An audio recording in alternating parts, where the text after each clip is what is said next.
Hey, what's up guys? Rav here. If you're new to the channel, welcome. If you're not new, welcome back. Today I'm going to be talking a little bit about this little puppy right here. This is my Insta360 X2. I bought this thing a couple of years ago, right when they first come out. It's still practically brand new. I only used it, I think, 2 times. I bought it originally to motovlog. The motovlog didn't go too well, but that's why I bought it originally, was to motovlog. I stirred around for probably 3 months before I bit the bullet and bought this one. I was actually looking at the Insta360 One, just the original one, and then right as the X2 came out, I was like, oh wow, I'm going to grab this one. So it wasn't cheap. I think at the time you could get them for around 450, maybe 400. I don't remember.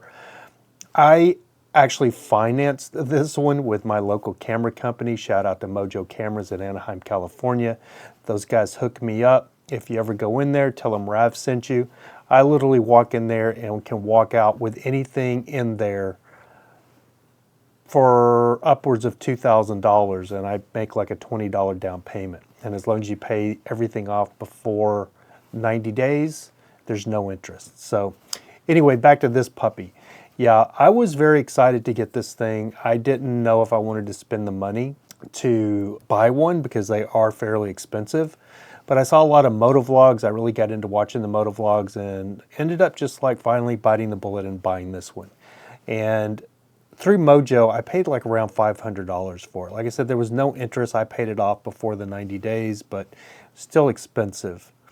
And the reason I'm making this video is you may be yourself in the market or thinking or on the fence about buying one of the Insta360 products. I know they have the newer version out now that's got the much larger screen on it. It's got a bigger screen. And I bought this thing. It's got the pole with it. I don't have the pole with me, but it's got the long Insta360 pole. I bought the whole thing. I think that's why it was $500. And I was excited to have it. And this one is literally still brand new. It was dead for a long time, the battery. And recently I charged it up and wasn't even sure if it would charge up or if it would even work anymore, but I was pleasantly surprised that it did charge up and it still turns on once I charged it up. It does have a removable battery, so you can pop the little door open and take the battery out, if memory serves me. Yeah, just like that. Much like GoPro battery, actually.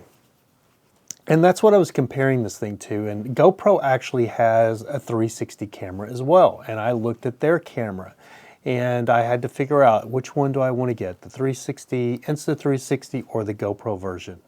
The reason I ended up going with this version is because everything that I read said that the software for this one was very user-friendly and was very much superior to the GoPro software. So that was my deal breaker and my deciding factor of why I decided to buy the Insta360 X2 times 2. And I motovlogged with it maybe twice, I believe, and then the motovlog went south. But the main reason I bought this was to motovlog, to set it up on my motorcycle, because I was seeing a lot of cool videos on Instagram with people motovlogging. I have a cool vintage Triumph Thunderbird that I have customized, and it ended up getting, I live in LA, so it got stripped of all the parts, and that ended the motovlog, but that's a whole other video. But back to the Insta360 One x 2. And I want to give you the backstory on this camera. So I was riding to work on my motorcycle. So I vlogged, or I put a couple of videos out with this thing riding my motorcycle to work, which was in Bloomington, California. It was about a 50-mile ride one way. So it was fun to like have this thing on and just get some, just get some footage here and there. And you could turn it around, which is, you guys, if you're watching this, you know how this thing works. And really cool. And just like advertised, just like I read in the forums, the software is very user-friendly. It's very easy to use. You don't have to struggle through it. You can basically just load it up and figure it out, which was what I like, which is what all men like, right? Being honest. But I took this thing into work one night I usually would stash it in my backpack. I'd take it off my motorcycle, put it in my backpack, and this one night, for some reason, I think it was the third or fourth time I took it to work. Maybe it was more than that, but I took it off my bike and I was working. This is a whole other video too. At the time, for those of you that don't know, I've worked in the entertainment industry as a film crew in production. I was a production assistant for years. Then I moved into being second AD, assistant director, mostly on indie features and indie productions, commercials, music videos, and that sort of thing. But because of the strikes and the pandemic, I ended up, it's a little embarrassing to say, but I ended up working in a Amazon warehouse for a year because I was having no income at all coming in. And a couple of people told me like, hey, Rav, I know you don't want to probably work at Amazon, but you could just go over there and they'll hire you on the spot. You can get hired. And sure enough, that's exactly the way it worked. So I ended up working for Amazon and getting on. Initially, everybody starts at the bottom and you got to like move boxes and stack boxes and make pallets and all that crap, which I did for about a month. And then eventually I got to move into a different department, which was called the jammers, where we unjammed the boxes that would get jammed on the conveyors. So you would run around in like a little lift, a genie lift, and it would lift you up. Because sometimes those conveyors are 40 foot off the ground. They're up in the top of the warehouse. So to get up there, you have to have a lift to get you up there. We had two different size lifts. We had a small lift and then we had a genie lift. And I can't remember what the small lift was called, but anyway. And then we had ground jammers, or where you just, you walked around. And so this one area that I was working in, we had the small lift, but we also had ladders that went up way up to the top. Not to the top of the warehouse, but they were probably 25 foot off the ground, I guess. And 25, 30 foot.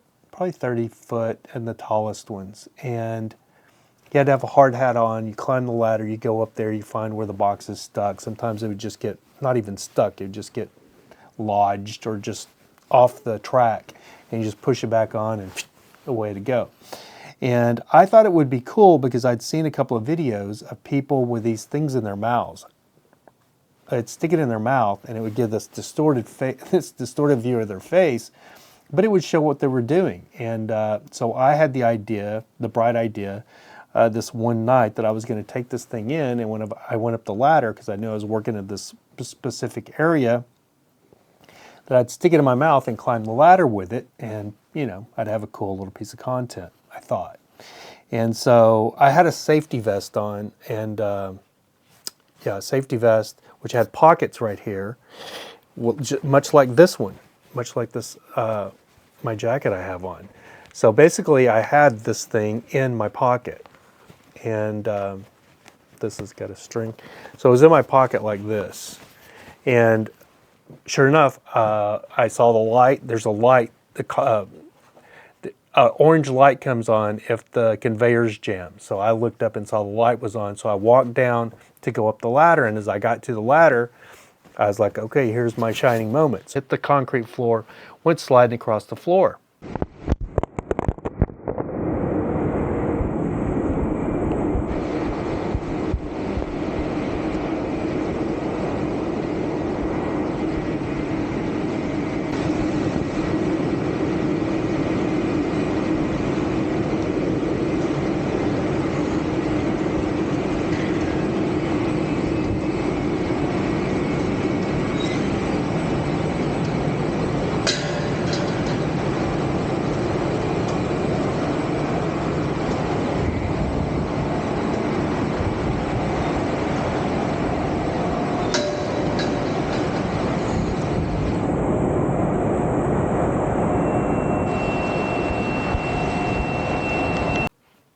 Now, I didn't think anything about it because this thing is built very durable. It is plastic, but it feels very durable.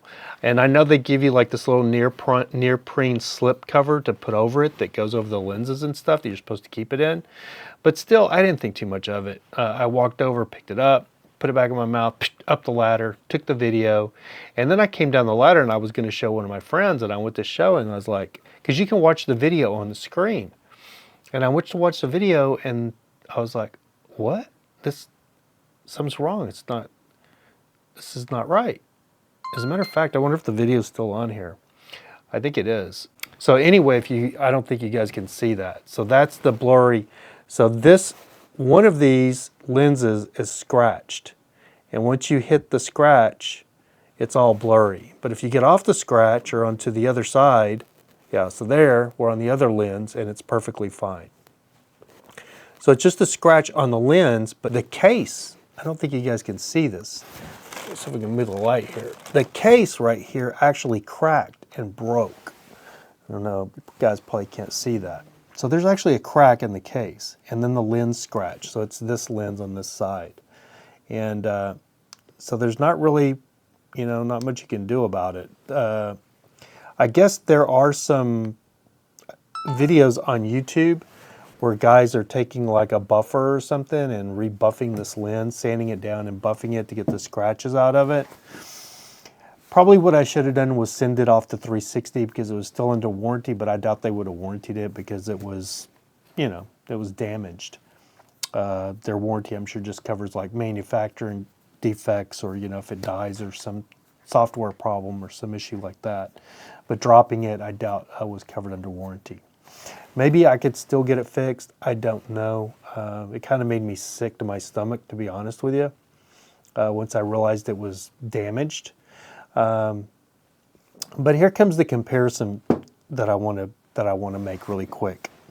This is my GoPro. It's the GoPro 8, and this thing has a big lens on it.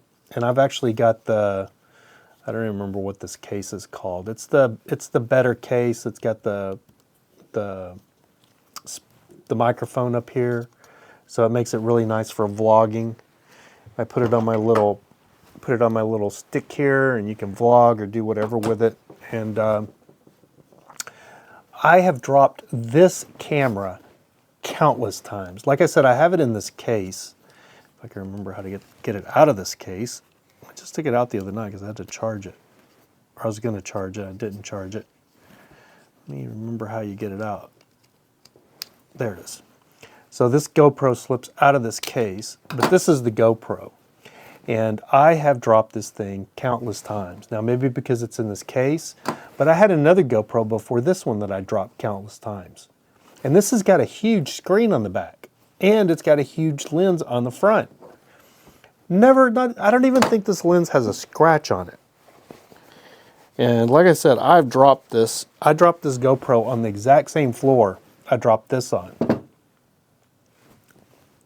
And the lens, this whole screen, and there's 3 screens on it. Not a scratch on it. I've seen people like saying they've scratched or messed up their GoPro, but I've seen some some pretty gnarly wrecks, and the GoPro survives, and the footage survives, and the GoPro still works with no problem. This thing, not so much. If anybody knows how I can get this thing fixed, or how much it would cost to fix, or should I just sell it on eBay for parts? Because one lens is good, one lens is bad. So I guess if somebody else had one that had a scratch lens, maybe they could take this one apart and use the good lens. Maybe that's the thing to do, and just either buy another one or just not buy one at all and just stay with an old GoPro and not have a 360. Because this fad's kind of run its course actually a little bit. You don't see the 360 videos like you did. They were really popular there for a minute a couple years ago. But anyway, for a $500 camera, and this thing was not $500. I don't remember what I paid for this, but I think it was more around the $350 mark or something. I don't think it was $500 if memory serves me. I don't remember how much the GoPro was. But this thing was $500. And would I do it again, knowing what I know now? I like having the camera. I like it, but how fragile they are, trying to be an action camera, yeah, I don't know. I've thought about trying to use it for some real estate videos and stuff like that. I think if you're doing something like that where you're being very gingerly with the camera, you know, being very careful with it. But if you're thinking about buying it for what most people are, which is like hiking, mountaineering, mountain bike riding, and you see them on all the motorcycles. People have got them, you know, on the big stick on the back of their motorcycles, which is what I had.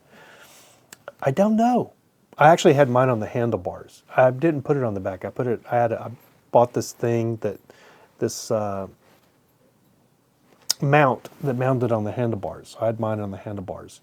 But yeah, I probably wouldn't do it again. I don't know, but I probably wouldn't. But I just wanted to make this video in case you're on the fence and you're thinking about buying one, that if you do buy one, make sure you're very, very careful with it, and make sure that you these lenses are very delicate. It's kind of crazy how delicate they are. And like I said, and the other thing I wanted to say is the floor that I dropped this on was a hard concrete floor. I'm not going to say it wasn't. I've dropped my iPhone on that floor, that same floor, probably 30 times, maybe more. Never broke. Now I always have a case on it, but you know, it never broke. That's going to wrap it up, but I just wanted to take a minute, 16 minutes. I wanted to keep this thing like less than 10 minutes, but it's 16 minutes of me just ranting about this Insta360. As far as the way the camera worked, it was amazing. I loved it when it did work before the lens got scratched. It was really cool, and I really was having fun with it. It's just a shame that its lifetime, literally it's brand new. I used it maybe 3-4 times max, and I think I made 2 videos with it before it got scratched. So anyway, that's going to do it for this video. If you know any way of me getting this fixed or what I should do with it, please comment below, because it's still brand new. I've only dropped it. I've never really used it. Anyway, that's going to do it for this video, guys. Thanks for tuning in, and remember, keep looking up, because that's where it all is. Until the next video, peace, chicken grease. Something like that. Have a good one, guys. Bye-bye.